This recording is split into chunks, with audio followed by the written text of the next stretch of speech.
This is the Amp Hour Podcast, recorded March 10th, 2014.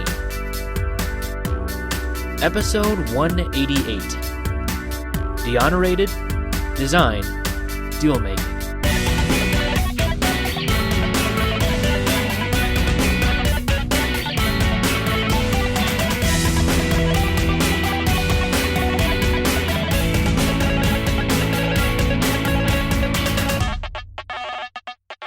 Welcome to the Amp Hour. I'm Dave Jones from the EEV blog. And I'm Chris Gamble of Contextual Electronics. Who currently resides in the beautiful state of Florida. It's crazy. Do you ever see the news stories for Florida? There's some crazy shit that happens out here. I know. There's a new late night talk show that me and my wife love, Seth Meyers, from the guy that used to be on SNL, and he has a segment called Fake or Florida, because all the news stories sound crazy. I can picture what that is. Yep. Yeah. Right. But yeah, I'm back in sunshine for a week or so. Right. And currently residing in an Airbnb location. On Wi-Fi, so yeah, it could. This could. Yeah. Yep. We'll Go to crap, goes. folks. Yeah. I flew into Florida once, and oh man, I just wanted to get the hell out of there. Oh man, for one thing, I thought I had arrived in Mexico.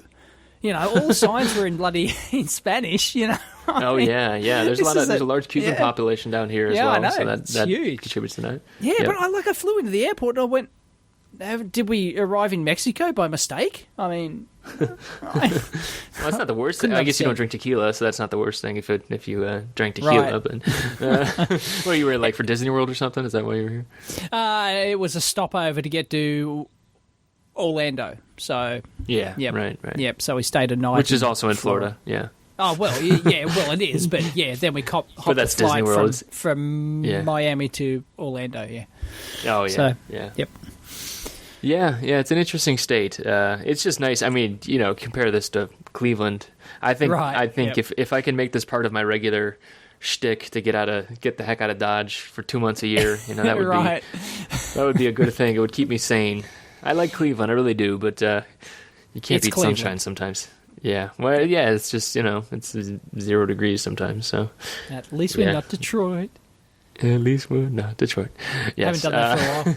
So you're right. living the same lifestyle as I am now, where your wife has suddenly realised, oh, you don't have to go to work. We can do anything we like. So she packed the bags and dragged you off to Florida. Yeah, that works well until you realize that you can't go out to eat every night like on vacation. So that's a slow adjustment. Why? Well, it's expensive to go out every night. Right. Yeah. I'm a cheapskate. Okay. I don't know. Yeah. Well, I drink beer. I drink a lot of beer when I go out to eat. I don't know about. Well, obviously you don't. So no. Yeah, that adds to the wallet and the waistline. So those two things are no good. I just got back from the Hunter Valley, which is a wine region. I saw around here. your tweet pictures. Yep. How was that? Oh yeah, it was good. We drove up there and stayed a night up in the Hunter Valley. Very nice. Yeah. Australia makes great wines. Not as good as New Zealand, in my opinion. New Zealand is better. But, okay. Aussie wines are okay. There you go. Kiwis. Yeah. I think you'll find in the international circles that's not right. Everyone values I know, I'm probably talking Australian wine more. I think you are talking out your ass. Yep. Yeah. Nothing new here, folks. Yeah. Business as usual. Yeah, well, it goes both ways. So, what's going on electronics-wise for you? I saw you're testing boards. You got tons of boards going out, huh? Yeah, testing boards. That's just sucking up all my time. It really is. And yeah, it's. But yeah, I was surprised at how quickly I could test these suckers. Once you get a jig that 17 seconds per board, that's 3 different modes, that's flipping switches, that's handling stuff, that's moving panels around. That's pretty quick. It's pretty quick. It's definitely quick. I've had, so for analogs, obviously that is an analog test. But for analog stuff, I've had tests that go, 20 minutes. You got to do warm up. You got to, you could pre-warm up sometimes, but then you have to step and settle and step and settle with like multiple channels and stuff like that. So yeah, 17 seconds is really, really good. It is really quick. So people should check out that video. It's a good video, and that's why you made that video about the what was it, the current source, the 1 amp current source. The current sources. Yeah, I've done actually 2 videos on those showing 2 different types of current sources. Yeah. So yeah, I got to pack and ship those. I got to do documentation for that as well. So that's today's task. Hopefully, then I got to order more parts. And then I have to go to the post office again and ship more parts. And man, it just never ends. So sorry, folks, that I haven't been doing a lot of videos recently. Yeah, it's just been sucking a lot of my time and family stuff as well. So it all adds up to you get nothing done. Right. Well, it's you made your own job, really, right? I mean, it's at least you enjoy it, though, right? So exactly. That's important. It's good. It's and somebody interesting following on the testing thread. Somebody on YouTube or somewhere commented that why don't it'd be a good thing for like a flying probe tester. Why don't you do a flying probe, at the manufacturer? At the manufacturers, the assemblers often have these flying probe testers, and expensive, right? Well, they're expensive, but if they have it, right, then wouldn't it make sense to stick the board in the flying probe tester?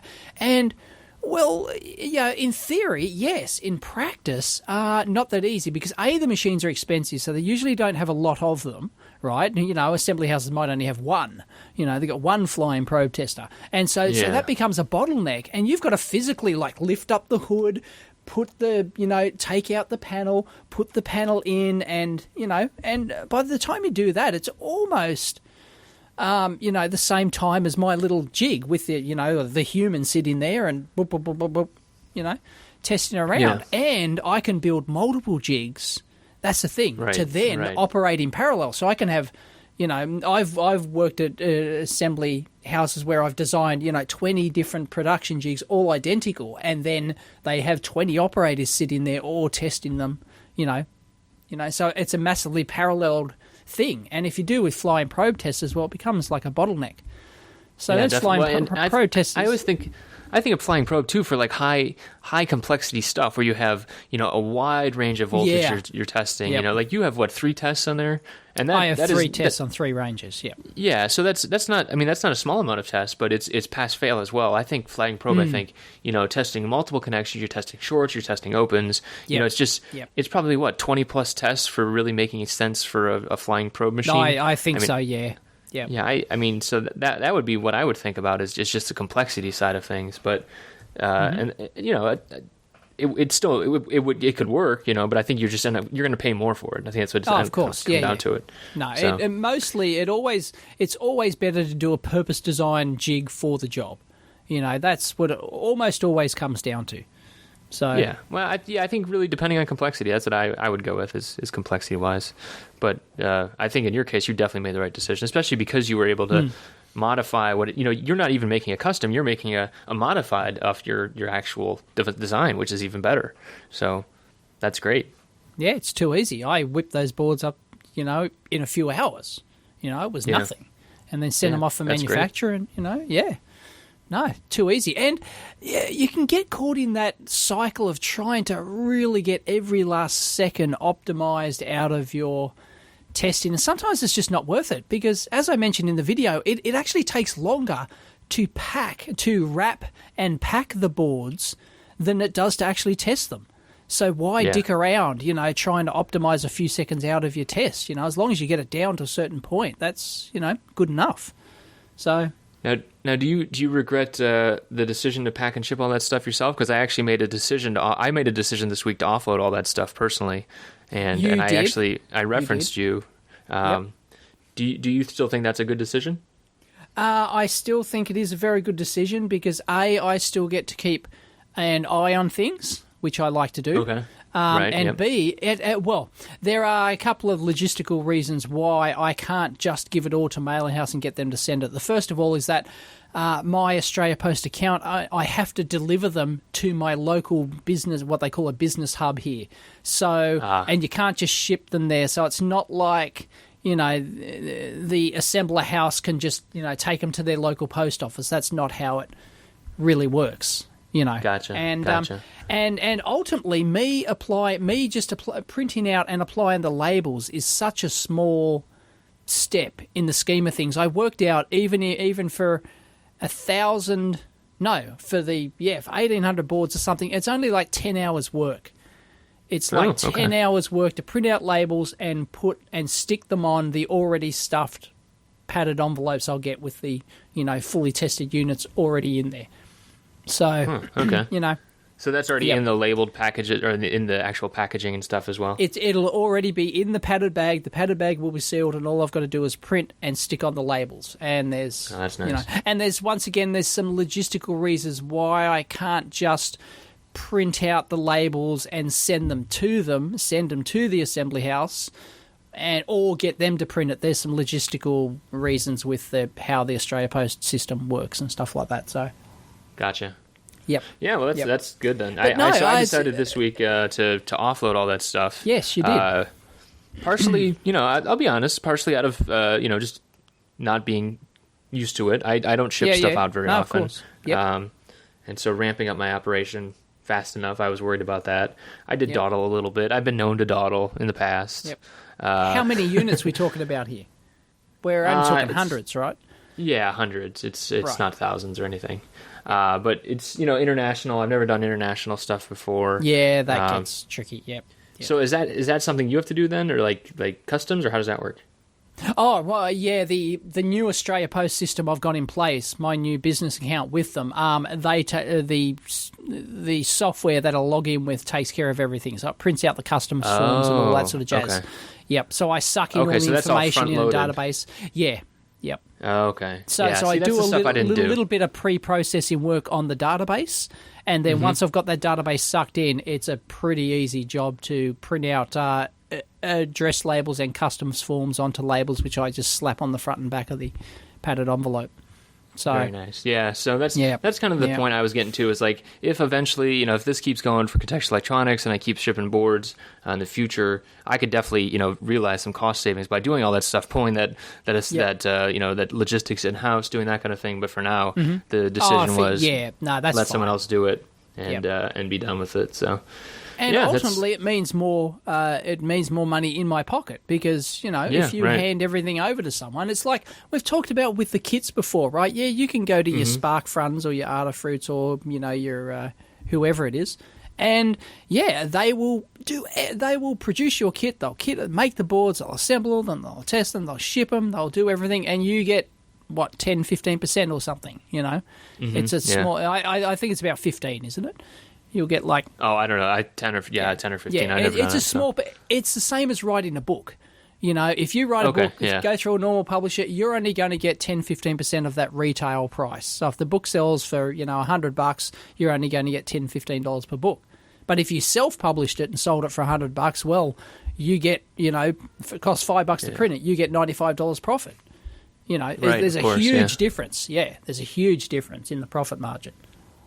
Yeah, what it came down to for me was actually, I talked to a friend about it, and he mentioned, he basically was we were talking about the cost differences of doing it myself as well, and he's like, well, calculate your hourly rate of shipping and stuff. Yep. And that's when it really started to make sense of offloading that to someone else. It seems like in your case, because you have the optimized process, your hourly rate is still high enough that it makes sense to do it. Yes, I've done that calculation as well. And before I had this Australia Post system, no, it wasn't worth my while. But now I spent a couple of months setting up this system.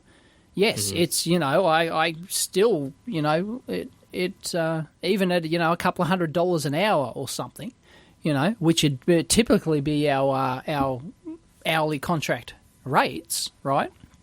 I still haven't made a couple hundred. Right, okay. Well, that's what you should be charging, dude. Okay, I'll start doing that, Dave. Never work for less than 3 digits. Yeah. I like that. No, seriously, as a professional in the industry, if you're working for $50 an hour or something, you're working too cheap, or you're working in a commodity industry. I guess. You think? So to speak. Yeah. You're saying that going less than 3 digits makes it a commodity industry?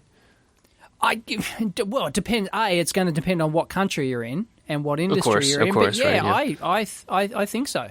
If you're in, if you have a service that somebody, desperately wants, then you should be charging them, 3 digits an hour, not 2 digits an hour.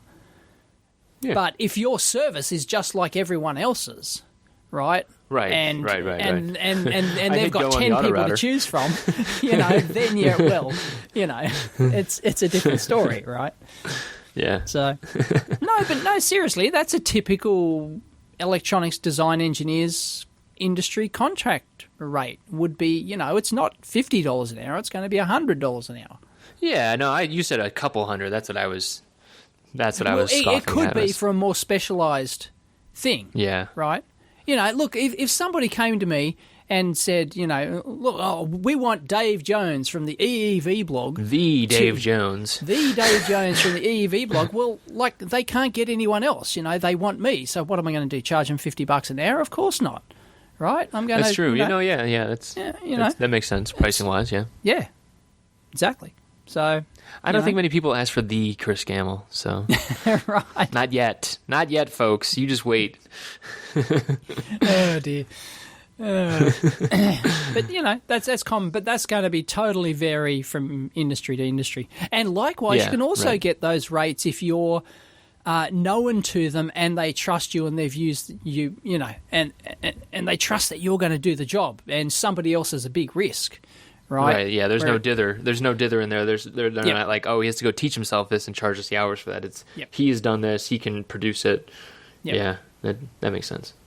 It's like I'm not going to pay, a couple of $100 an hour to an assembly house, right? Because I can get any assembly house to do it, right? I'm going to pay $20-$30 an hour, right? I'm going to pay that sort of minimum wage kind of price. Yeah.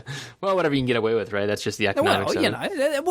That's how assembly houses typically work. They will, if you need an hour of your operator's time, I mentioned this in the video, they will charge you, what they have to pay the operator plus, company overhead and a bit of profit margin and all that sort of stuff. And all that other crap. Yep. All that sort of stuff, that goes along with having employees in-house and all that sort of stuff. But it's not. But they're not going to charge you. An assembly house isn't going to charge you a couple of $100 an hour for testing boards, right? That just doesn't happen. Right.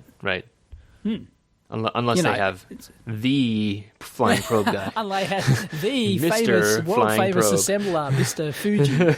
I don't know. Yeah. Oh dear. Yeah. Yep. So that's how it works. But I'm sure we'll get lots of comments about everyone's different countries and oh god, couple $100 an hour is 1,000 times more than what I'd charge. Well, yeah. Sorry, we can only talk about our own industry, our own part of the world's really. Yeah. Well, speaking of pricing, what is this? So you've posted an article about competing with free last week. What is this all about? Basically, that you can't compete with free. I did. Let me call it up again because I forget it. Dave's not paid to remember stuff, folks. Yeah. You got me on early to the show because it's daylight saving there, so I didn't have my last-minute cram to, you want to last take a pause? 10-minute cram. We could put on some Girl from Ipanema. Dun, dun, dun, dun. Please hold while Dave reads the list. Dun, dun, dun, dun, dun, dun, dun, dun, dun. Dearity. It's an article from Tech Dirt from someone called Mike Masnick, and I can't remember, somebody tweeted it or something, I don't know, found it somewhere. Anyway, saying you can't compete with free is saying you can't compete, period. And the article, basically, I'm probably paraphrasing here because I haven't read it, but basically if you're in an industry where, I think he gives the example of, let's say you have to build, 1 million iPhones and you've got to put $100 million into building the factory, right? Or you've got to build some wafers or something. Then it makes no difference what that initial outlay is, whether it's $100 million or whether it's free, if you can't, compete in the market and make your money elsewhere, then you shouldn't be in business. I need to read the article more. Sorry, you've put me on the spot. The way I remember it is it's partially a discussion of sunk cost, which is what you're mentioning there. Sunk costs, yep. Yeah, the other discussion is about marginal value. And basically, so like for digital distribution, that's what they're talking about, digital distribution versus shipping a real product. Yeah. Right. But I think that's an interesting... I think this kind of brings up interesting stuff for hardware because there's two things. One, it's very tangible to talk about price for hardware, right? We can go out, we can look at the cost of components, either in single quantity or in large quantity, and then add some kind of multiplier to it. But then there's also there's that je ne sais quoi, right? People pay more for Arduino because of brand and loyalty and stuff like that, and that's on top of the actual component cost. Because some people go over to China and produce an Arduino clone for $8, right? And they sell it for $8. They don't produce it, and they say, "No, I still want to go pay $30 for Arduino." And I think that actually comes into the whole calculation of, if you can't do free, you can't compete well. Okay, but maybe if you can't do hardware plus multiplier, if that's your free point for hardware, if you can't do that or above, then you can't compete. I think it brings into different questions when it's with hardware. Yes, it does. Their example was the difference between making an automobile and making a movie, for example. Both have this upfront cost, but then you have to produce the car, right? And let's say the car costs $20,000 to make, and you only sell it for $20,000 because it's a cutthroat industry. Well, you've made no profit. And likewise with the movie, if it costs $100 million to make the movie, but then the distribution cost is free because while people are downloading it, right? People can pirate and download it for free. Then your profit is still zero. Right, so they're both identical cases. That's what the article is trying to get at. It's all about that. It's all about that profit margin. And well, either way, whatever industry you're in, whether it's automobiles, movies, or electronic hardware, you ultimately have to figure out how to make a profit. Yeah, how to be as cutthroat as possible with still making a buck and being able to invest in the future, because that's what the profit really comes down to, in my opinion, is being able to turn around and then build the next revision, build up your next factory or build up your next run of boards with that profit. That's why I went to the effort to set up all this distribution system, because I can just outsource everything and make 10-15% per item, but it's like why? Right, that's true. Well, and if that say you make another 15% on top of that because you're bringing that shipping in house, you can go take that and buy your next set of parts and build your next Kickstarter or whatever your next project is. Or I can take another holiday and go to Florida. There you go. Yeah, and afford to actually eat out. Yeah, there you go. I'm such a cheapskate. You have no idea. Oh, so am I. Oh boy. I think we all are. I think it's inherent in engineers. Hardware people. My wife looks at contextual electronics and she's like, I can't believe it works because, would you pay for it? And I'm like, no, I wouldn't, but I also went to school for it, and I like to think that I would if I hadn't learned this stuff already. But I'm very appreciative of the people that are paying for it and participating, and so that's good. Oh, goodness. So, speaking of things that can't compete, we should talk about former guests of ours that are now probably without jobs. They've gone down the gurgler. We don't know. Well, no, they've probably still got a job because they got bought out.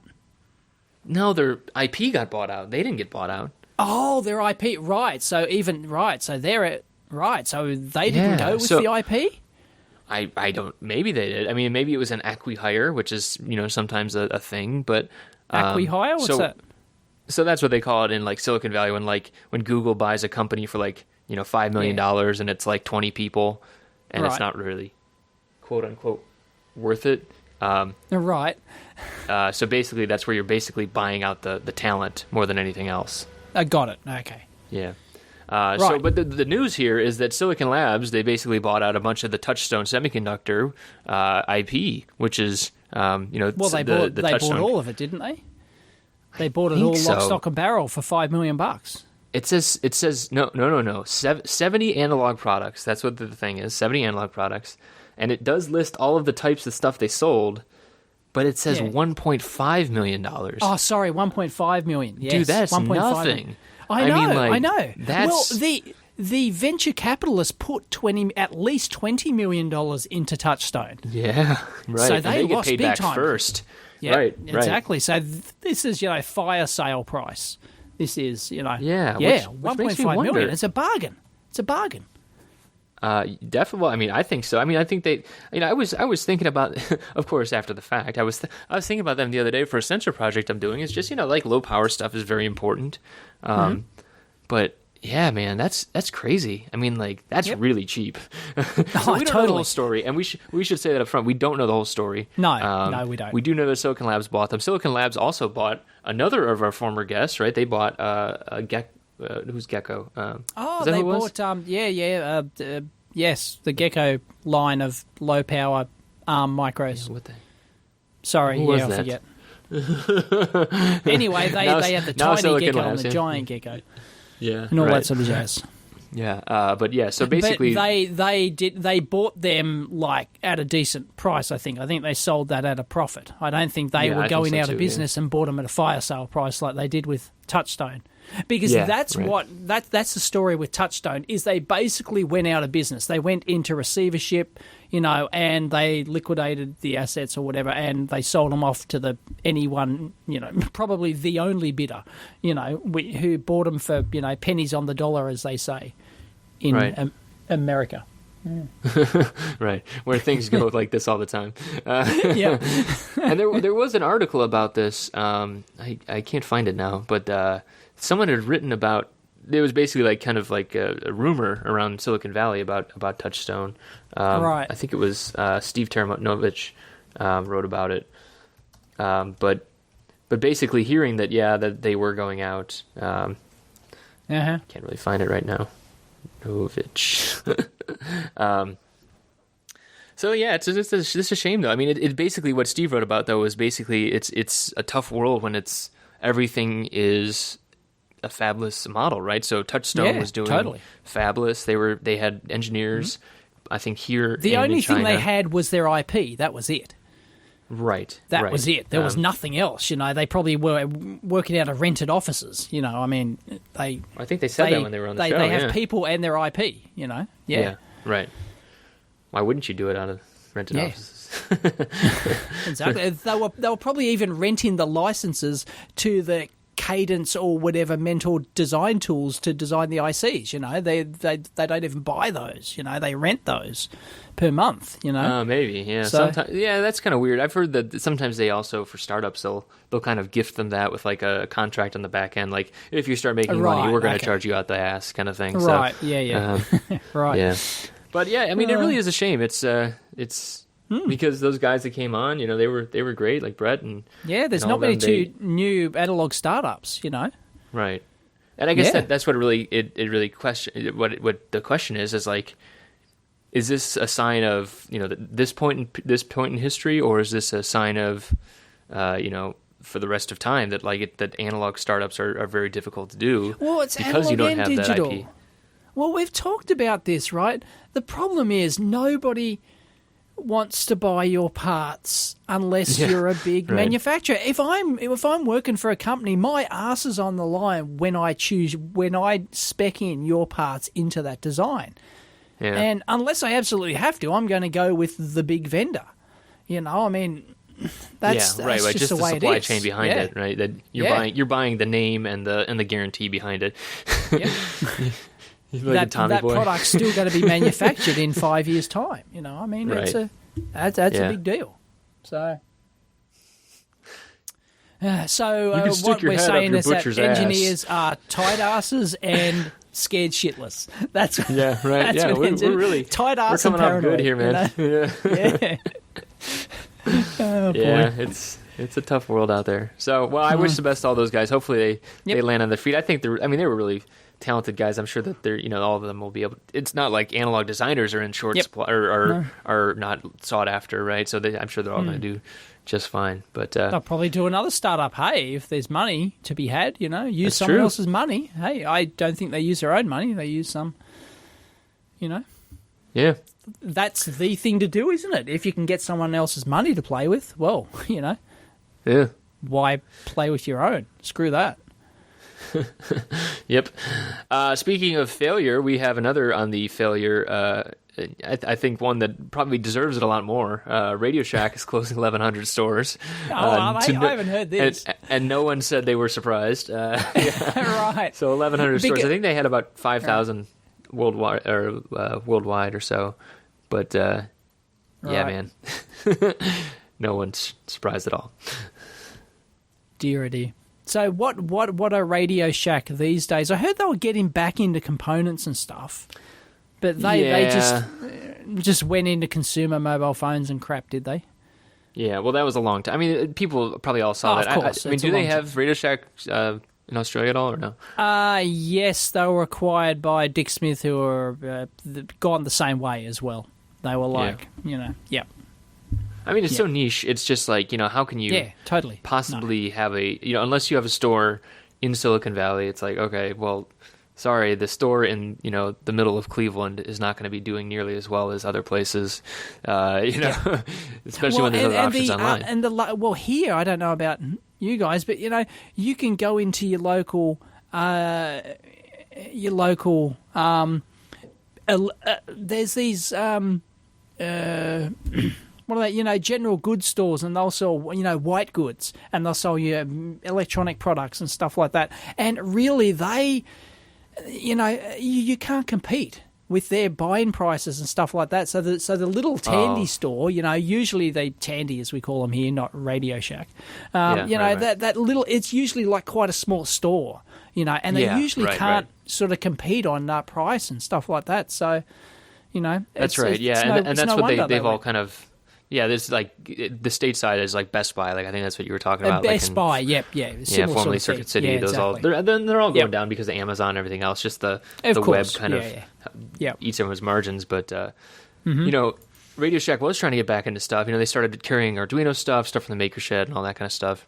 But even when I went into a couple of whenever I saw one, I'd pop in and just see what they had for that kind of stuff. See if they had any new kits or anything like that. They always kind of had limited selection too, and so I was always wondering, if you're going to go for it, you got to really go for it. And exactly. You've got to become a huge retailer of that sort of product, and carry everything. And even then, I question how big the market it would be when there are so many options online. You're not offering like a huge discount to them. So, but the one that I have been interested in, last week when we talked, or 2 weeks ago when we talked about BeagleBone Black and how they're like kind of out of stock around the world, I actually found one. I found like 3 or 4 of them at a place called Micro Center, which is a computer store, and it's kind of like this big computer center. There's a bunch in Ohio and elsewhere. Flip them for a profit. Yeah, well, they were $5 premiums of what they're listed for online, but you can probably still flip them for a profit at eBay. Yeah, right. So yeah, and like they basically though they have a whole section now where it's not just it wasn't just BeagleBoard stuff. It was also Adafruit, SparkFun, Make, basically Tiny Circus, who's a local guy. They're all around. They were like they had a whole section there. So I think that's kind of where I would see stuff going. And I know that people in California there's like Fry's and stuff like that. So there still will be stuff around, but it's gonna be difficult. I think really they're gonna end up being like storefronts for distributors like Adafruit and SparkFun and people like that. Sure. If at the best case scenario. Yep. So. Oh boy. Oh well. End of an era. Just another one.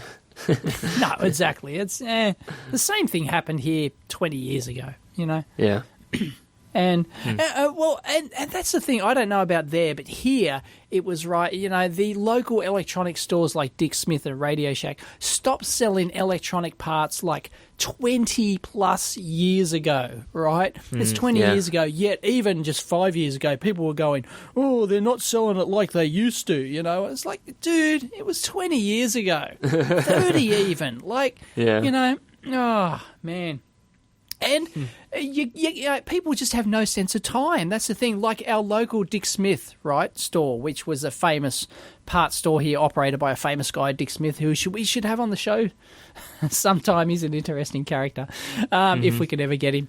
And anyway, you know, everyone keeps complaining, oh, Dick Smith went downhill when he sold it to Woolworths, which is a big food chain here, right? He sold off all his stores. And, you know, everyone said that for like 20 years. Oh, it was never the same since he sold it off. And, dude, you do realise he sold it in 1982, right? You know, and it's like they have no sense of time. None. I don't think you have sense of time either. That's 31 years ago, man. That's not 20 years ago. People were still saying this in the mid-2000s, right? Oh, you know, when Dick Smith sold it, it went downhill, you know. It was so much better 5 years ago, you know. It's like, you idiots. People have no sense of time. I love it. Yeah. I love it. There's an article on panelization. Yeah. How to panelize your boards. That's interesting. So you've done a lot of this stuff before as well. Yeah, I've done a lot of panelization. Videos like this. Yeah. Yep. I think it still kind of scares me a little bit. I've always had other people to do that for me. So right, yeah. You know, it's... Well, that's very common. You know, some companies will not panelize their own boards. They'll just send it off to the assembler and they will panelize it. You know, they'll organize, you know, and do it and get the boards manufactured and all that sort of jazz and take care of all that sort of thing. But no, I always panelize my own boards. It's like, screw you. I don't want you doing something wrong. You know, I want to do it exactly how I want. Have you had it go wrong before? I showed it in a video just not that long ago where I let PCB, what's their name, the European German PCB tool. Oh, Euro? Yeah, PCB tool? PCB tool or something in Europe. Yeah, anyway, they wanted to, they shipped me the thermal oven that I've got here, right? Oh, yeah. That's right. And they sent and I sent them the board. I thought they were just going to ship me one board. Right, mm-hmm. So, but they go, no, we'll panelize it for you. Do you want my panel file? I'll give them you my panel. No, we'll panelize it. And they sent me the panel, and of course the tabs are in the wrong spot. Oh, that's right. Yeah, and you when you break it out, because my board's a nice front panel, right? That's so right. It's got to look good. So it's, you know, the tabs have to be in the corners, not on the sides of the board. And they just, when you cut them out, they leave little burrs sticking out of your side of the board. And it's fine if your board's going to be sitting inside a box, inside your product. But, you know, when it's a front panel, it's a lot different. Yeah, definitely. So, yep. Well, that's a good thing to know. I mean, like I said, it's not something I do very often, so it's good to have this kind of information. I think it's probably just something you gotta kind of try it out and you know, fail once or twice and eat the tooling, you know. Right. And they're only showing you one type of breakout tab here too. Well, you know, people they go into a lot of different names: breakout tabs, mouse bites. Some people call them because they look like a mouse has sort of bitten out a few holes. And but they're only showing you one type. They don't show the round type. They don't show you the indented type. They don't show you. You know, there's more than one way to skin a breakout tab. Yeah. Yeah. Certainly. And then you can do a combination of V-grooving and route breakout tabs on your board as well, depending on sorts of things. I did that for my previous microcurrent. It'd be half V-grooved and half routed out. You know, because I wanted nice smooth edges on one side and the top and the bottom I did as V-groove. So, you know, so you at least get nice, you know, smooth edges on your sides. And right. Yep. Stuff like, you know. So, yeah. So it's important if you care about what your board actually looks like, you know. Right. Yep. Man, that's crazy. Well, how about we move from the physical to the not so physical and we talk about simulation? So do we have to talk about simulation? We do have to. We're David, talking about we have real to talk, hardware, electronics. We have to talk about two. These are relevant things, I think. So first off, is that Analog Devices is actually killing multisim, which probably doesn't affect too many people. I don't know if you've ever used it. I may have fired it up once, but no, I've never used it in anger. Yeah, it was kind of weird. I mean, it was based on National Instruments, actually. So it was always weird to me. I think some people, when they got into the flow, they liked it, but like instead of like having like a probe point, like an LT splice where you click on a line and it kind of shows you signal, you actually put in like an actual like a DMM, and then you run two leads to it, right? Or a scope, you run two leads to it. It's that visual kind of exactly thing. Yeah. And basically, I'm guessing, this is an announcement that came out from Analog a couple days ago, but basically, I'm guessing this is just cost cutting on their part, and not enough people were using it. But whatever. I'm not shedding any tears over it, but I'm sure, but this could be quite disruptive if you were, if you buy into this kind of stuff. This is almost an argument. It's like sometimes you should pay for tools if you want to try and guarantee that you could get access to it. I mean, obviously, nothing's guaranteed, but. Hang on, I thought Multisim was National Instruments. It is. So they Analog Devices licensed it from National Instruments, and then they gave it to people for free. So you can still, I guess you could still buy it from NI.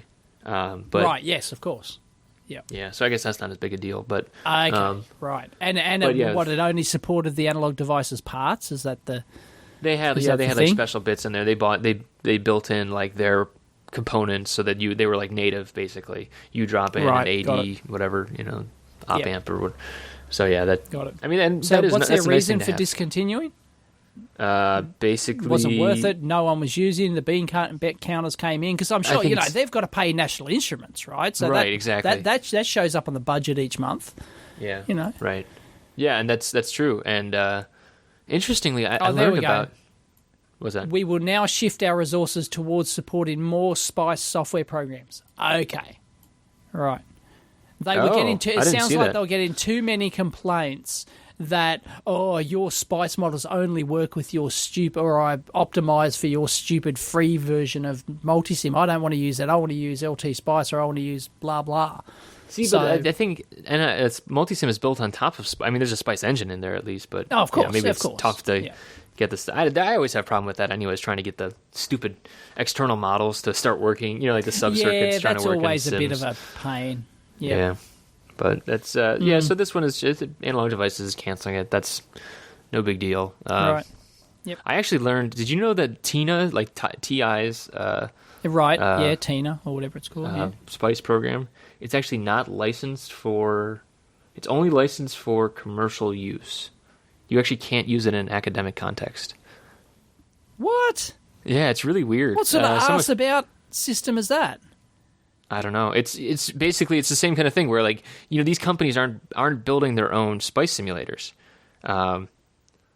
and basically they go out and they buy someone who built a SPICE. Because the SPICE engine is actually open source, right? So someone built something on top of it, and then either these companies go out and they buy it they buy the people that did it, or they they license it. And in this case, that one wasn't licensed, and so screw TI. That's all I got to say. If you're in an academic context, of course, in commercial, it's like it's no problem. It's like you can do it, no problem. But it's actually just ask about. That's dumb. I agree. You'd think it'd be the other way around, right? Usually it'd be like academic of course. only. That's how it usually works. Yeah, this is for non-commercial use. Right. Yeah. So it's kind of weird, but whatever. We in the same vein, we will be having. I can't find his name now, of course. The guy that tours around doing LT Spice, I think the guy that runs SwitcherCAD, I think the one that Linear Tech bought, he'll be on the show in April, actually. So excellent. I forget his name now. But we will be talking tons of Spice, and we'll talk about that in a month or so. But, terrific, because I think he's the only guy who writes that LT Spice, who actually maintains it. Oh, wow. Yeah, I think that's it. I think it's him. Well, that's even more impressive. I freaking love LT Spice. Or it was at one point. I don't know. Maybe it's getting too popular now that they might have dedicated an extra person part-time. It's Mike. to it, Mike Engelhart is his name. So we'll have Mike on the show in April. So we'll have lots of good questions for him at that point, I'm sure. Yeah. So, oh well. One down. LT Spice is still around. I'm happy. Yep, exactly. That's my simulator of choice these days. I think. I mean, come on. Who does? Unless you're using like a commercial P Spice. You actually, if you're at the system level, like, man, did you know you could rebind the keys in LT Spice? The hotkeys. Yeah. No. They have those funky ass hotkeys with like F2, F3. F3 is like trace, and then F4 is label, F5 is copy or delete, F6 is copy. You can rebind those, so you can Control C is copy now. I didn't know about that. You can change all of the hotkeys. Yeah. Sweet. I know. That's awesome. I just never bothered. I know. I didn't even know it was possible. I've because like you know how it is with like tons of programs like that. Like so much, even though we're hardware people, so much of our stuff is still software based, right? We're doing spreadsheets, we're doing part searches online, we're doing CAD stuff. It's still computer based, and you switch from a CAD program to a Spice program, and your fingers are just all messed up. It's like, oh, what button do I hit again? And yeah. It's just even in I'm sick of going from the lab here to home and having a different keyboard. So I'm now standardizing on my keyboards across all my machines. I'm getting the same wireless keyboard for all. I'm just sick of it because my notebook here that I'm recording this thing on is like, the function keys. You've got to actually hold down the function button and then press F3. It's just stupid. No, I hate right? that. Yeah, bloody notebook. Yeah. Yeah, no, that's really smart, actually, for like the standardizing process type stuff. I mean, you think about, those small changes like, crap, back up. And like, how much does that add up over time? Years at a time of doing that. It's like, you may be buying yourself a year. You might have just bought yourself a year retirement, my friend. Exactly. Yeah, that's good. No, it all ultimately gets pissed away anyway. Well, yeah, there's still the forum, so. Yeah. All right. There was another. The other thing. Speaking of TI / formerly National Semiconductor, right? They bought them. WebBench now can do modification. So this was something that just came out today.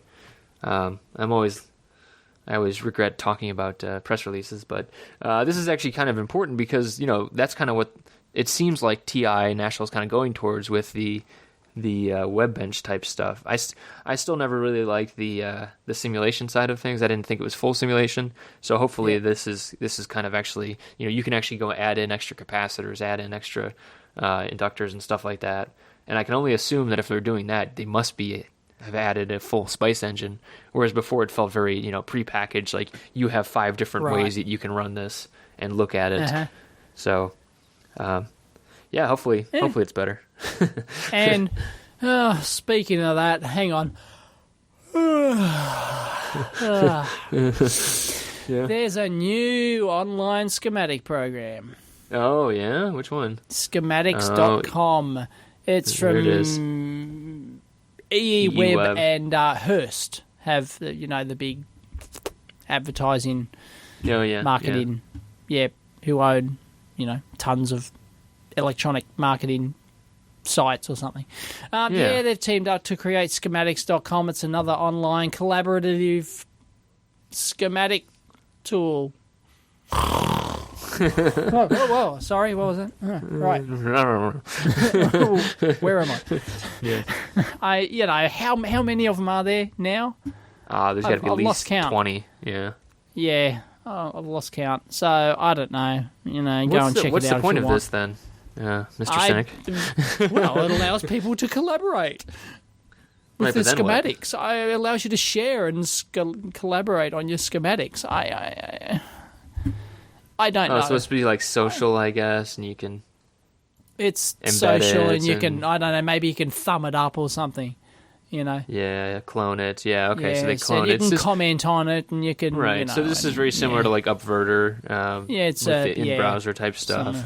Yep. Open an editor, make you sign in, of course. You can sign in with your social account, and I'm sure then I could share it with people, and whatever happened to just email and crap. I can't just open up the editor without signing in. I've got to sign in. Right. Well, you can view it, but you can't edit it. And you can add comments on each, and you can comment on the projects, and you can, meh. Meh. Well, I have to look into this just because if they can suck in KiCad designs, I'm interested. If they can't, they can go take a flying leap. Right. I'm going out on a limb and going to suggest that no, they can't. I suspect it's their own thing. Proprietary. Oh, that's weird. Yeah. Yeah. Oh, man. Yeah. Well, next. Everybody's got to make a choice. Yeah.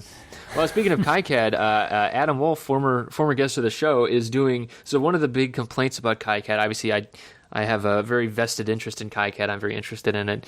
One of the admittedly crappiest parts of it, even though you said it wasn't that crappy, is that it's terrible on the Mac. You have to build it yourself, and it is really just a bad experience.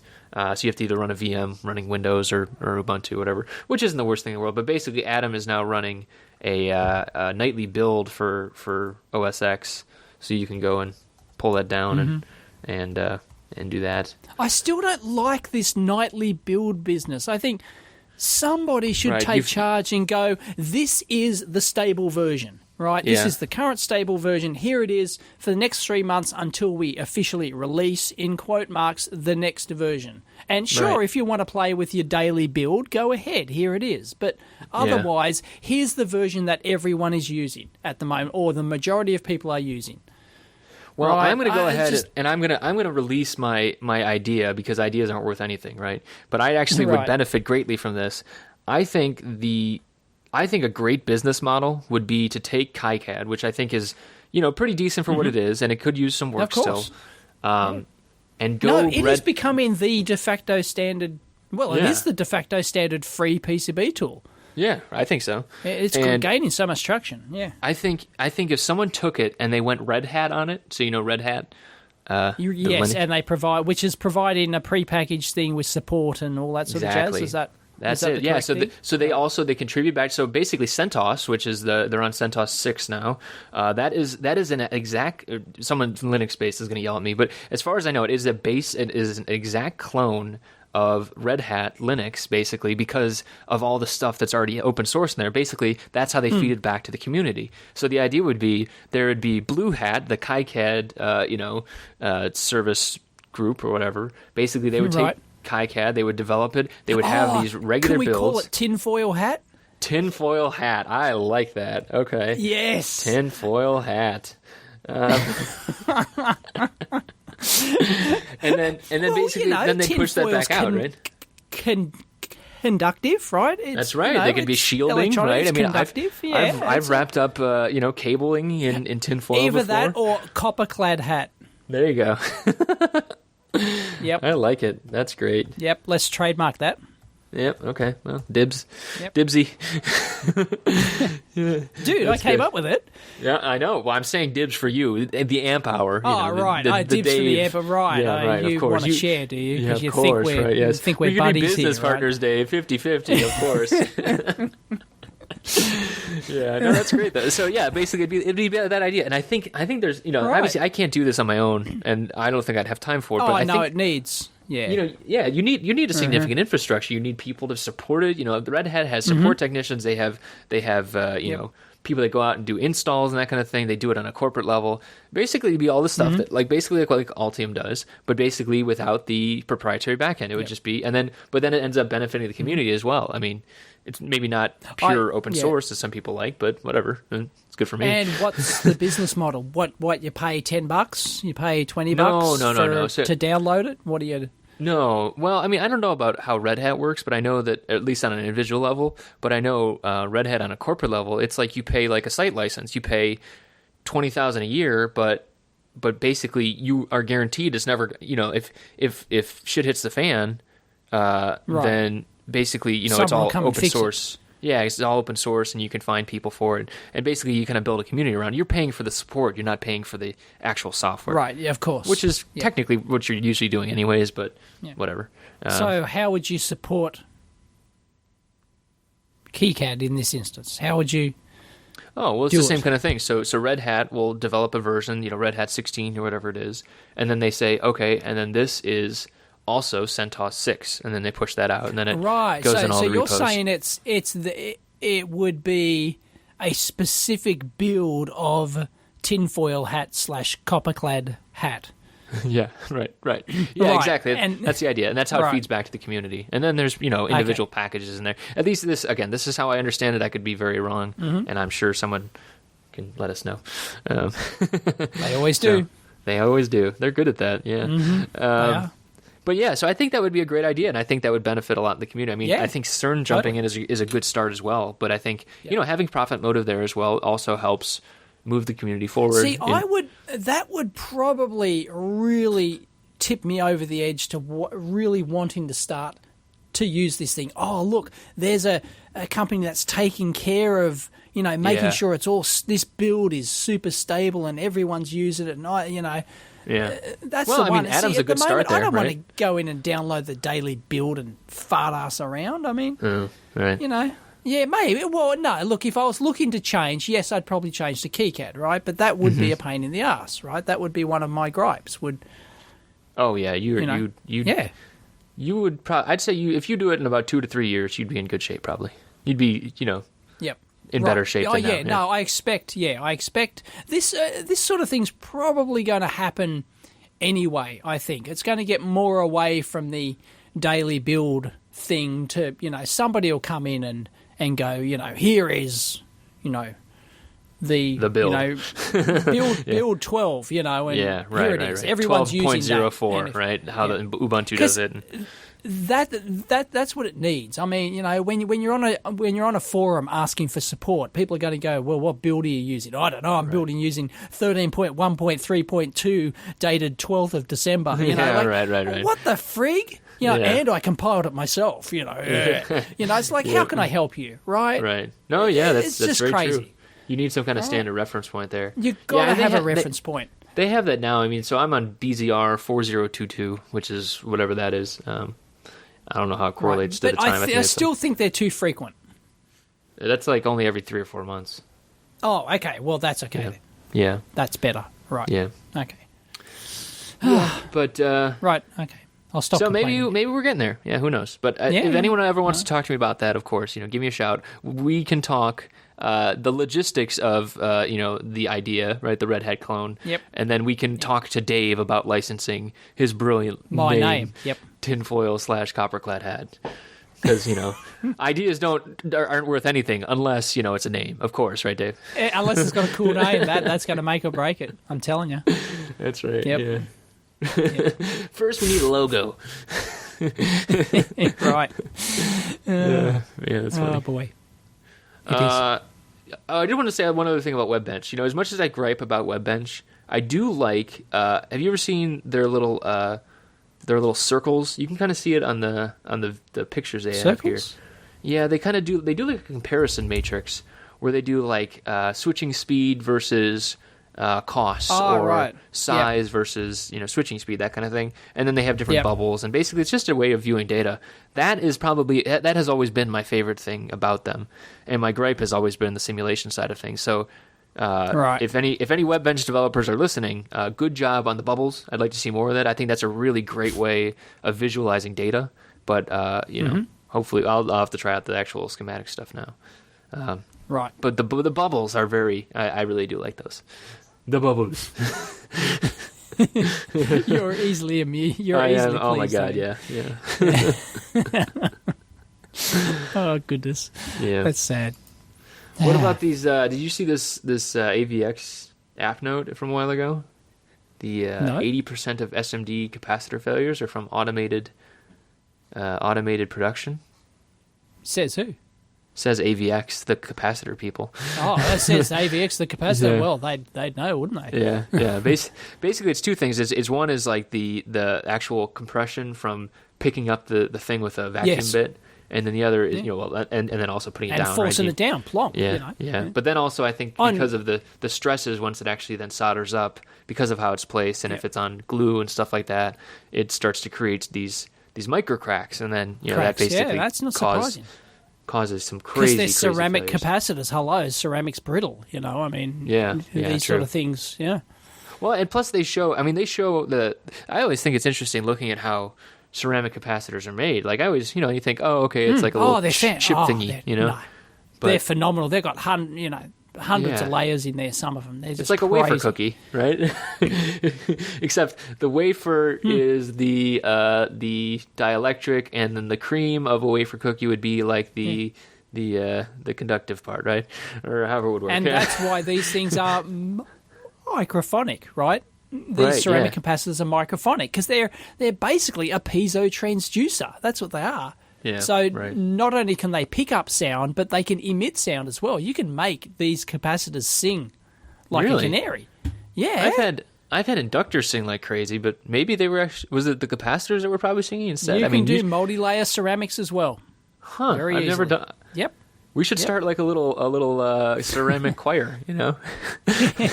We actually used to do this in production. They weren't actually ceramic capacitors. We were making our own hydrophone ceramic transducers, but exactly the same concept, right? They've got the ceramic.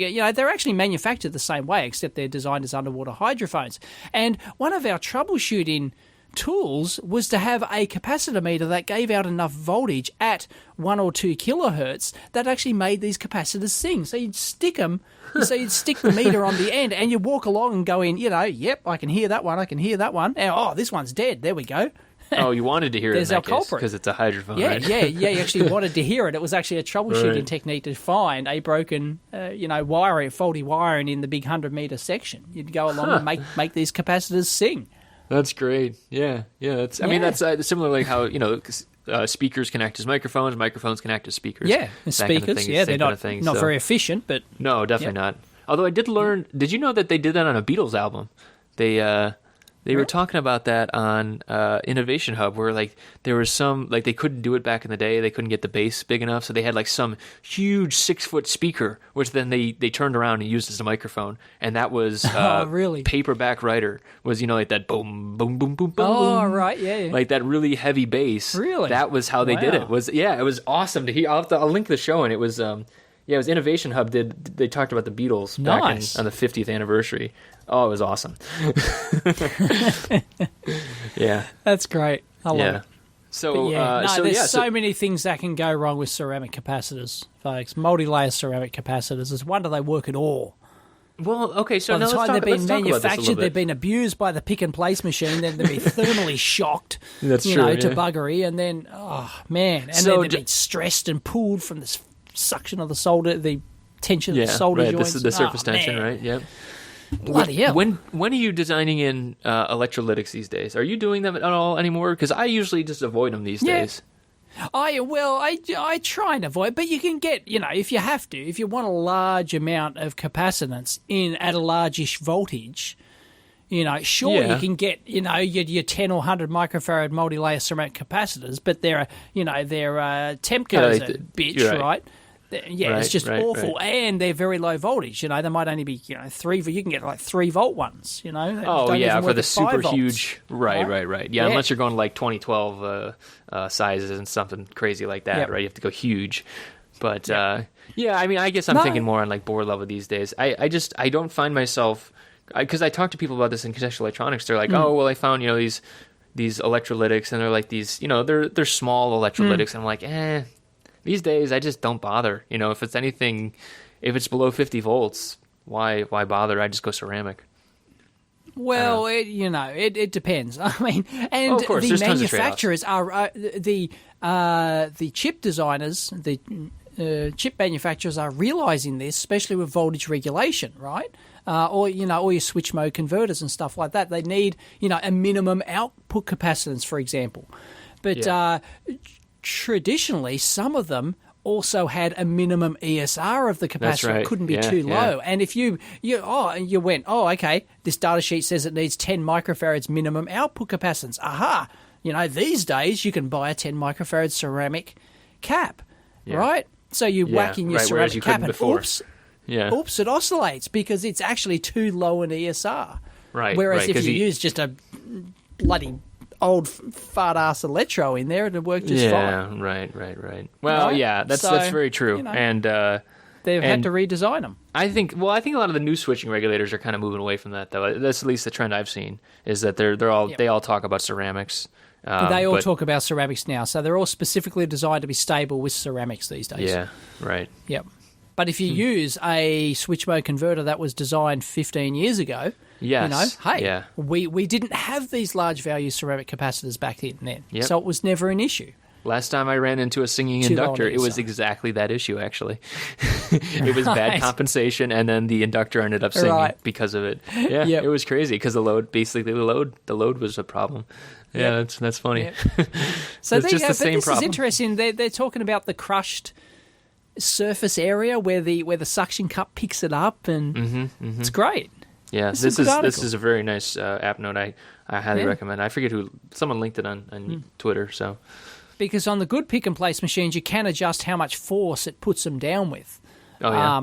So, because some parts are very delicate, like these capacitors. LEDs, for example, if you whack down LEDs too hard, you can damage them. So they have to program their pick-and-place machine, to treat these parts gently. Yep. So, it's important. Well, same thing with picks. You see this thing from Mike's electric stuff, Mike Harrison.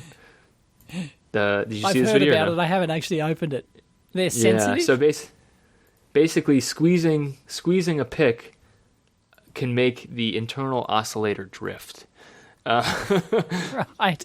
So, highly recommend checking that out. It's crazy. It's crazy to see that actually happen in real time. Awesome, but that's not surprising. That's inherent. Once you know, you go, oh, okay, that's not that surprising, I guess. No, that's not surprising. Just like they'll vary, just like the internal RC oscillator will vary with everything. You fart halfway across the room, it varies. Yeah, that's true. Yeah. It's an RC oscillator. Yeah. Yeah. And of course, physical pressure on a chip is going to, might impact the die. So. Whether they're trying, they've got a large part of the die. A large part of the die is working as the capacitor and is working as the, So, yeah. Yeah, man, that's crazy. There you go. But I hadn't heard of it before. But hey, seems obvious. Cool. Seems obvious now that we've heard Mike talk about it. One thing that does not seem obvious is how many frigging ARM chips are in the world. How many billions? There are now 50 billion ARM power chips in the world. Is that all? I'm not terribly surprised by that number. 50 billion? If you said trillions, I'd go, oh shit. But no, billions. Because I know that they sell, just like a couple of billion a year, like 10 billion a year or something. It's not. No, surprising. Not that many. Maybe last year, but not the years before it. I mean, that's the thing. Like, it feels like it now, but it's like the ramp was so slow, and then finally getting up to the point where it was. I don't think this stuff really ever would have happened. They've been in phones a long time. No way. Like, yeah. I mean, they've been in. You're falling into the Dick Smith trap we were talking about before. Oh yeah, thinking that it's a recent phenomenon. I don't think I'm going back here. Hold on. Okay, so is there a graph over time? Total units versus time. No, there's no thing over time. But I'm looking at like the announcements when they started doing stuff, right? So it's all about when you start seeing stuff. I think the phones are really it, right? Because you could buy an ARM 9, ARM 7, ARM 9 for a long time. Yeah. Right. ARM 6 was announced in 2001. It says here. And basically ARM 9 is 2003. You could buy these for a long time, but it wasn't until I think the ARM stuff started getting into, the ARM A series started getting into phones and tablets and stuff like that. And the fact that phones and tablets didn't come out until what? I mean, like the iPhone was really the start of that kind of whole craze. Technically, yeah, but I'm telling you, that was quite a long time ago. In the scheme of things. Man.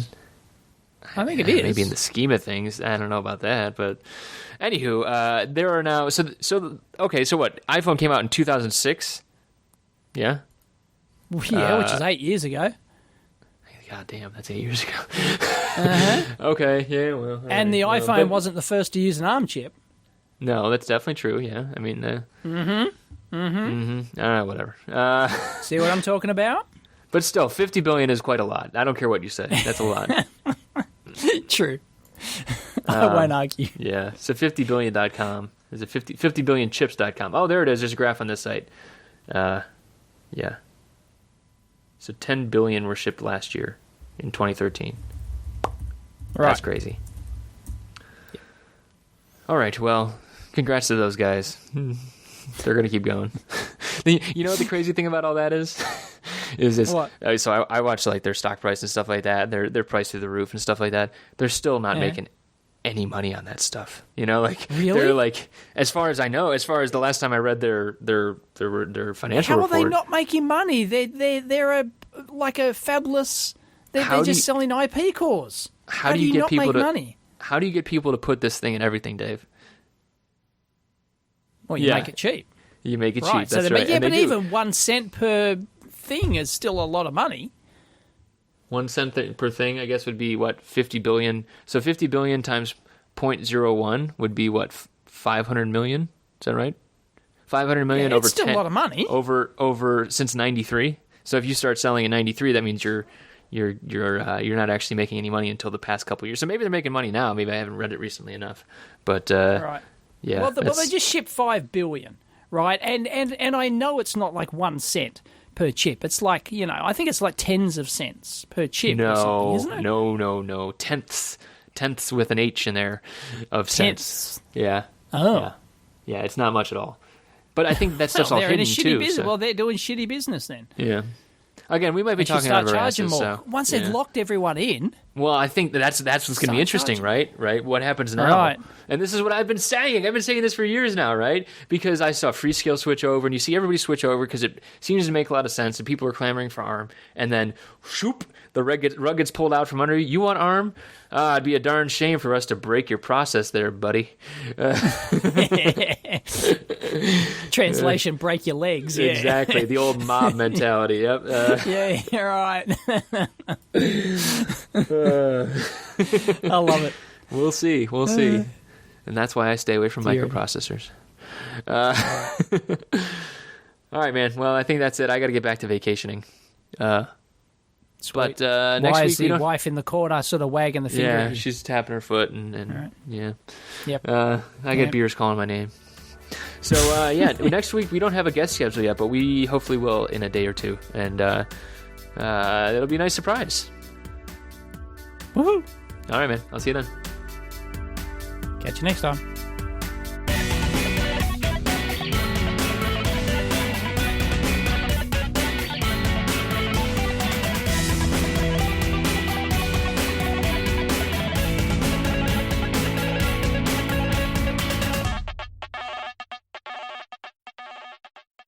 Before I decide to keep my business with your place, I'd have to come by and have a look at your new operation.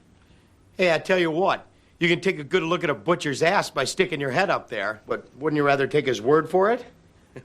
What?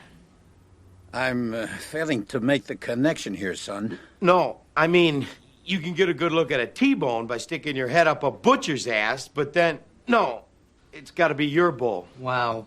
iTunes reviews.